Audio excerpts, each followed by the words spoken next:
Aujourd'hui, je te montre la différence entre un Jakutsuki version technique et un Jakutsuki version kumite. Tu vas voir, il y a quand même une différence. Mais bien sûr, on va parler de technique, de contracté-relâché, de vitesse. Mais pourquoi elle nous parle du kumite et de la technique? Ben oui, c'est complémentaire. Si en combat t'es crispé, tu seras lent. Si en technique t'es crispé, tu seras lent. Du coup, de travailler les deux en version technique et en version kumite, c'est le top, la classe à Dallas. Allez, en premier, on va parler de la technique. C'est là où j'excelle le plus. Et on terminera par le combat. Allez, bien go. Si on parle de l'Ayumiyashi Jakutsuki, c'est bien ça que je veux.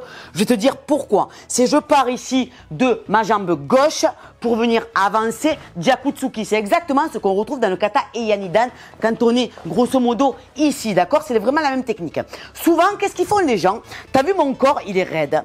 Et les gens, qu'est-ce qu'ils font? Ils avancent, les hanches restent raides, le corps reste raide et ils avancent, boum, comme un morceau de bois. Du coup, tu as un Jakutsuki qui est lourd, qui est lent parce que tu es crispé, parce que tu cherches à mettre de la puissance à l'arrivée, donc tu te crispes et du coup tu es hyper lent. Donc imagine quand tu fais un enchaînement dans tes kiyons ou dans tes katas, forcément tu n'as aucune notion de contracté relâché.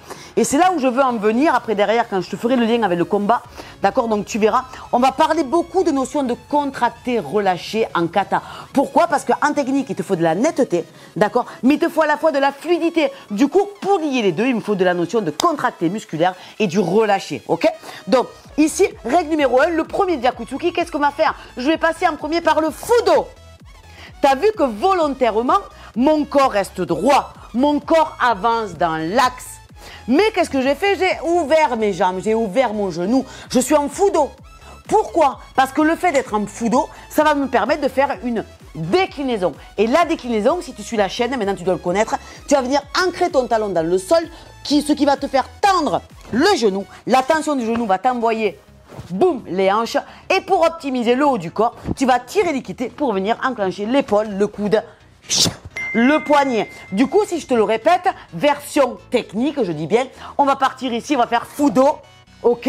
Et de là, je fais déclinaison, tirage de l'équité, et je viens m'asseoir dans le sol. Si je te le fais un petit peu plus fluide, ça donne un genre de mouvement comme ça. Tu vois?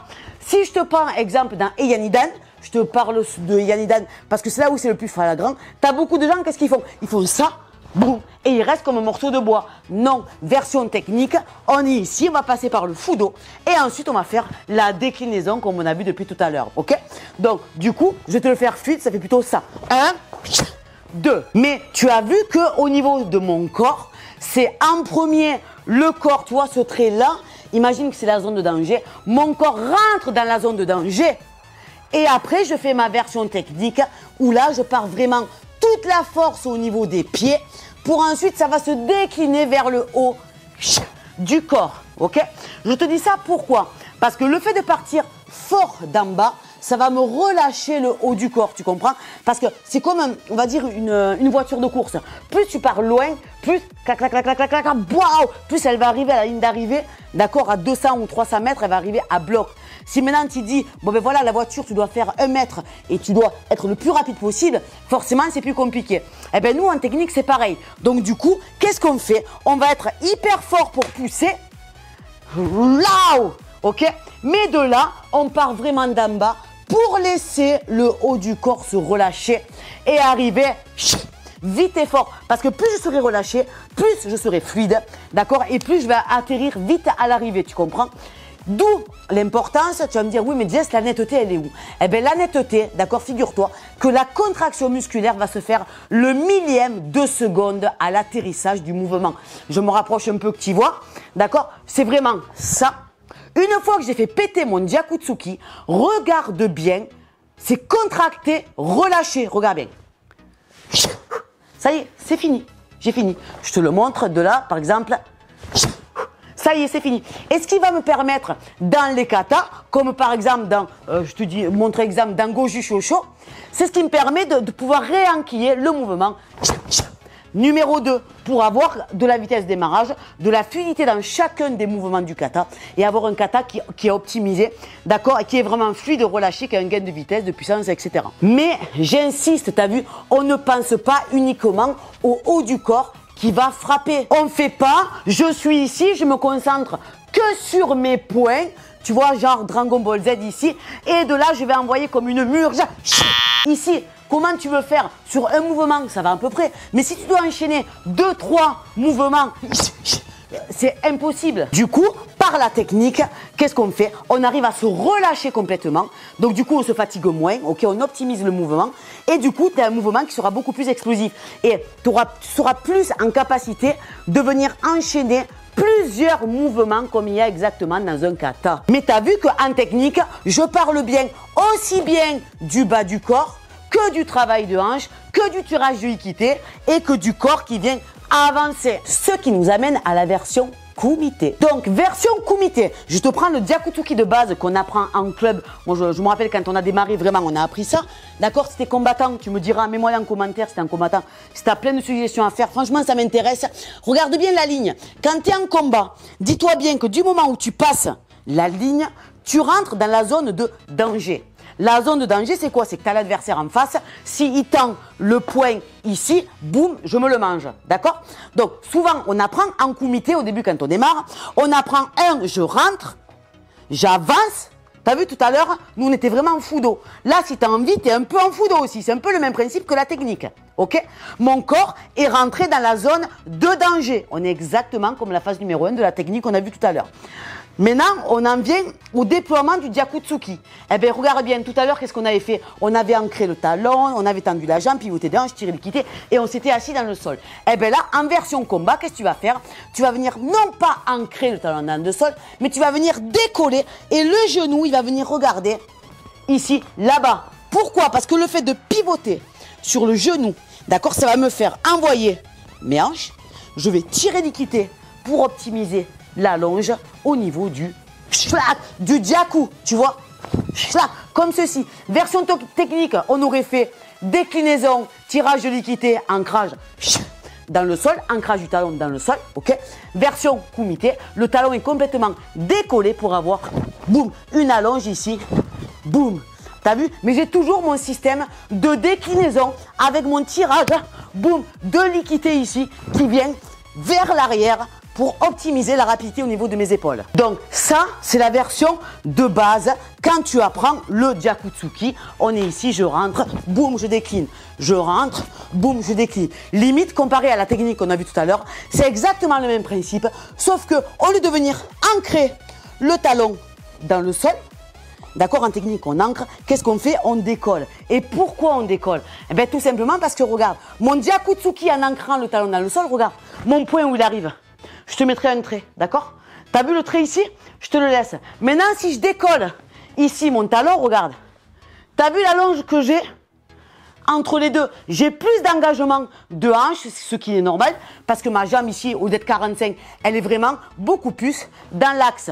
Et c'est ce qui va faire la longe du Gyaku-tsuki en combat. Maintenant, vient la version numéro 2 du Gyaku-tsuki. On appelle ça Gyaku poursuite pour les connaisseurs, d'accord? Si t'es combattant et que tu regardes la vidéo, ça m'intéresse franchement que tu mettes dans les commentaires, parce que je veux dire, tout est vraiment complémentaire.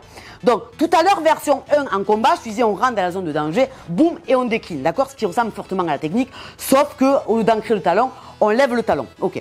Maintenant, la version 2, ça va être quoi? Ça va être quoi? Si tu es en combat et que tu passes la zone, ton corps, il est susceptible, boum, de te prendre un shoot. D'accord? On est bien d'accord. Action-réaction. Du coup, au lieu de faire le corps rentre et après, je fais mon attaque, d'accord? Ce qui est trop tard si tu l'as mangé dans la figure. Qu'est-ce qu'on va faire? C'est qu'en fait, regarde bien, je vais rentrer dans la zone de danger, donc je vais pousser très fort sur ma jambe arrière et le Gyaku-tsuki va tout de suite rentrer dans la zone. T'as vu que mon pied, mon corps est encore au niveau de la zone. J'ai pas fait ça, je m'impose et après je rentre. C'est 1, c'est 1, c'est 1, boum. Mais règle numéro 1, regarde bien, je te le montre ici, c'est vraiment, c'est dès que je rentre dans la zone, tout de suite, la règle numéro 1, c'est de point. Contrairement à la technique tout à l'heure où je disais, il ne faut pas penser qu'au point. On pense en premier au bas du corps et on décline vers le haut. Là, en combat, on est susceptible de se prendre un star, d'accord? Donc du coup, c'est en premier, je pense à mon point et après, mes jambes qui vont suivre. Tu comprends? Là, on est plutôt sur un Gyaku poursuite, donc ça fait plutôt ça. Boum! Tu vois? Je te le montre face à la caméra. Donc, on est ici, ça fait plutôt ça, là. Boum! T'as vu, mais c'est le point qui rentre en premier. Qu'en technique, on faisait vraiment, le corps, et après de la déclinaison, tu comprends? Du coup, si je te compare tout à l'heure à la technique et à la version 1 du Gyakutsuki combat, tout à l'heure, le corps rentre en premier. Et après, il y a la déclinaison qui se fait aussi bien en combat, boum, qu'en technique pure, ok? Version numéro 2 qui est un peu plus typée compétition, d'accord? C'est en premier, c'est le point, je pousse le point qui va déclencher dans la zone. Et une fois que j'ai envoyé le point dans la zone, bon, là, je peux rentrer éventuellement ou partir sur une autre technique. Tu vas me dire, oui, mais Jess, mais maintenant, c'est quoi la différence contracté, relâché? Tu m'as parlé tout à l'heure entre la technique et le combat. Alors moi, je vais te dire la sensation que j'ai. En technique, c'est vraiment, comme je t'expliquais tout à l'heure, c'est la notion de contracter, relâcher, ça y est. C'est contracter, c'est fini. Ça a duré, ma contraction musculaire, elle atterrit 1/1000 de seconde à l'arrivée, elle a duré même pas 1/1000 de seconde. C'est même pas une demi-seconde, tu comprends? Que en combat, tu me diras c'était en combat toi ce que tu ressens. Moi en combat, je n'ai pas de contraction. Moi mon bras, il est systématiquement relâché. Tout est relâché. Alors je perds le micro, je crois que vraiment que j'envisage de faire autre chose, mais c'est vraiment, c'est tout est part, boum, relâché, tu vois. Que en technique, c'est plutôt relâche. Pour partir sur un autre enchaînement.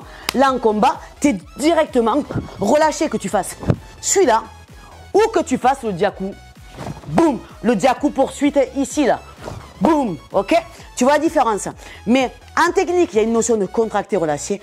Qu'en combat, j'ai cette notion de démarrage, de pousser comme en technique, ça, il n'y a pas de souci. Mais par contre, j'ai pas de notion de contracté, de contraction musculaire à l'arrivée. Donc du coup, tu vois, si tu travailles intelligemment et que tu fais pas que de la technique ou que du combat, le combat peut t'apporter le relâchement musculaire et l'explosivité et la technique peut t'apporter fatalement de la technique. Du coup, dans ton mouvement de combat. Donc en fait, les deux sont hyper complémentaires. Que tu fasses plus l'un que l'autre, je veux bien qu'à un moment donné, tu te spécialises. Mais si t'es pas de là à te spécialiser, je te conseille fortement de faire les deux. Après, je te l'accorde, tu seras peut-être meilleur en technique ou meilleur en combat. D'accord, peu importe. Mais dis-toi bien que l'un et l'autre sont hyper complémentaires. Alors, ça m'intéresse d'avoir un petit peu tes commentaires sous la vidéo, voir ce que tu en penses et toi réellement ce que tu fais en combat et comment tu le pratiques en technique et comment tu fais le parallèle au niveau des deux. Voilà, ça m'intéresse vraiment et moi je suis vraiment ouverte à tout commentaire sous la vidéo. En attendant, je te fais de très très gros bisous et je te dis à une prochaine fois pour une future